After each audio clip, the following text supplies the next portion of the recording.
पत्नी ने न जाने क्या किया था कि पति ने उसे एक के बाद एक कई थप्पड़ जड़ दिए। हमेशा हर सिचुएशन को शांति से हैंडल करने वाली पत्नी भी इस बार इतनी अशांत हो उठी कि उसने अपनी चप्पल ही निकाल कर पति की ओर दे फेंकी। चप्पल पति के बालों को छूते हुए निकल गई। ये किस्सा यहीं पर खत्म हो सकता था, मगर पति ने इसे अपनी मर्दानगी का विषय बना लिया और बात बद से बदतर होती चली गई। रिश्तेदारों ने भी आग में घी का काम किया। किसी ने कहा, जो औरत अपने पति को चप्पल से मार सकती है वो ना ही तो वफादार हो सकती है और ना ही पतिव्रता। ऐसी औरत परिवार ही नहीं पूरे समाज पर कलंक की तरह है। बीवी के पक्ष वाले कहाँ पीछे रहने वाले थे। किसी ने कहा, 21वीं सदी में भी जो स्त्री के साथ मारपीट करते हैं उन्हें तो जेल भेज देना चाहिए। तो कोई कहता, जरूर उसको कोई और पसंद आ गई होगी इसलिए अब पत्नी से मारपीट करने लगा है। बात कोर्ट तक पहुंच गई।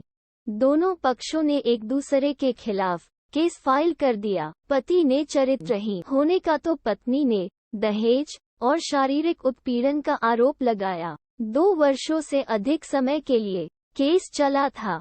इन 2 वर्षों के दौरान दोनों पति पत्नी अलग अलग रहे थे। इन 2 वर्षों के दौरान दोनों पक्षों के समर्थकों की संख्या कम हो गई थी। पहले जहां दोनों पक्षों में समर्थकों का समूह होता था, अब गिने चुने लोग रह गए थे। पति और पत्नी दोनों की आर्थिक स्थिति भी इस समय के दौरान नीचे गिर चुकी थी, जिन्हें वो अपना शुभचिंतक समझ रहे थे। पैसों की बात आते ही उन्होंने भी अपना पलड़ा झाड़ लिया था। अगर कोई देने को राजी भी हुआ तो मोटे ब्याज की शर्त पर। आखिरकार वही हुआ जो सब चाहते थे, डाइवोर्स। हर कोई खुश था। दोनों पक्षों के रिश्तेदार, उनके माता पिता और दोनों के वकील। लेकिन 5 साल की सुखद शादी और एक सुंदर बेटी होने के बाद मिले इस डाइवोर्स से पत्नी मूक थी और पति शांत। शायद ये एक इत्तेफाक ही था कि इस खुशी को मनाने के लिए दोनों पक्ष के लोग एक ही चाय की टपरी पर बैठे, आमने सामने। इत्तेफाक इसलिए क्योंकि ज्यादातर लोग जो एक दूसरे के विरोध पक्ष को सपोर्ट कर रहे थे वे एक दूसरे को अच्छे से जानते भी नहीं थे। पति पत्नी भी इन सभी से दूर एक दूसरे के सामने मेज पर बैठे। पत्नी ने पति से कहा, अब तो खुश होगे ना, तुम्हारे मन की जो हुई है मुबारक हो, तुम भी तो आज जीत गई हो। मुझसे तलाक तो तुम्हें भी मिल गया है। Congratulations to you too. पति ने कहा, तलाक को तुम जीत का प्रतीक समझते हो? पत्नी ने पूछा। पति चुप रहा। थोड़ी देर की शांति के बाद पति ने कहा, मुझे तुम्हें 5 लाख रुपए अभी और हर महीने 8,000 देने का आदेश है। अभी मेरे पास पैसे नहीं है, इसलिए हमारा मतलब मेरा जो सिटी में फ्लैट है उसे तुम्हारे नाम कर देता हूँ। पत्नी बोली, लेकिन उस फ्लैट की कीमत तो 18 लाख की है। हाँ, लेकिन हमारी बेटी तुम्हारे साथ है और आगे जाके उसके खर्चे भी बढ़ेंगे, तुम्हें थोड़ी आसानी होगी। पति ने कहा, नहीं नहीं, मुझे सिर्फ 5 लाख ही देना और तुम हर महीने 8,000 तो देने ही वाले हो, मैं मैनेज कर लूंगी। अगर 5 लाख नहीं है तब भी कोई बात नहीं, पत्नी बोली। दोनों फिर से शांत हो गए। पति सोचने लगा, कितनी भोली और समझदार है ये औरत, जो कुछ समय पहले तक मेरी पत्नी थी और अब अनजान। ये वही है जो कम से कम खर्चे में घर चलाती और पैसे बचाकर मेरे जन्मदिन और बर्थडे पर हमेशा मेरे लिए नए कपड़े खरीद लाती। कभी बीमार भी हो जाती तो पैसे बचाने के लिए मुझे मालूम न होने देती और घरेलू नुस्खों से अपना इलाज कर लेती। मगर घर में कोई और बीमार होता तो तुरंत डॉक्टर के पास लेकर जाती। मेरी ही मति मारी गई थी। मैं ही अपनी झूठी मर्दानगी के चक्कर में इतनी बड़ी गलती कर बैठा। पत्नी के दिमाग में भी उथल पुथल चल रही थी। अभी भी वैसा का वैसा ही है।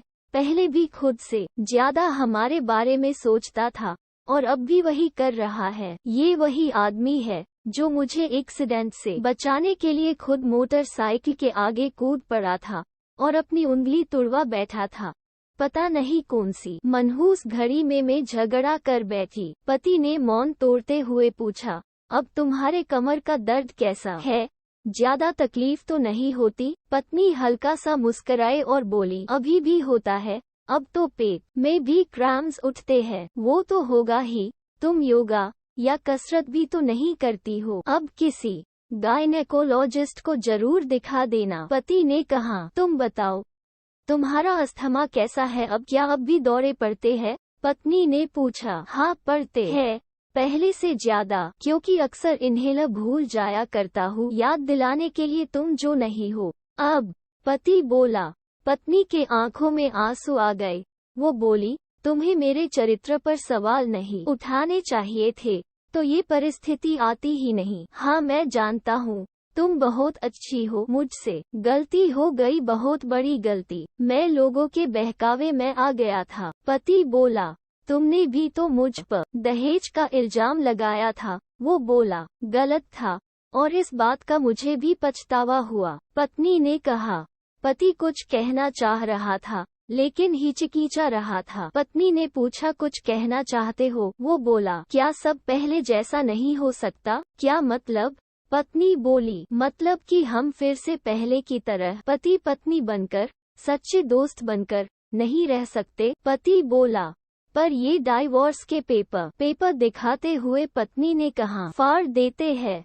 पति ने अपने पास रखे डाइवोर्स के पेपर फाड़ते हुए कहा। पत्नी ने भी अपने पास रखे पेपर फाड़ दिए। सभी हैरान थे, वकील, रिश्तेदार और माँ बाप। पति पत्नी दोनों एक दूसरे के हाथ में हाथ पकड़े अपने घर की तरफ चले गए। दोस्तों, ये कहानी उन हर पति पत्नी के लिए बड़ी सीख है जो छोटी छोटी बातों पर लड़ते हैं और इन झगड़ों को बड़ा बना के अलग होने का डिसीजन लेते हैं। प्यार और झगड़ा तो एक सिक्के के दो पहलुओं की तरह है, दोनों को स्वीकार करना होगा, तभी ये पवित्र रिश्ता उसकी मंजिल तक पहुंच पाएगा। दोस्तों, हमारी कहानी यही समाप्त होती है। कहानी पसंद आई तो वीडियो को लाइक कर चैनल को सब्सक्राइब कर दीजिए।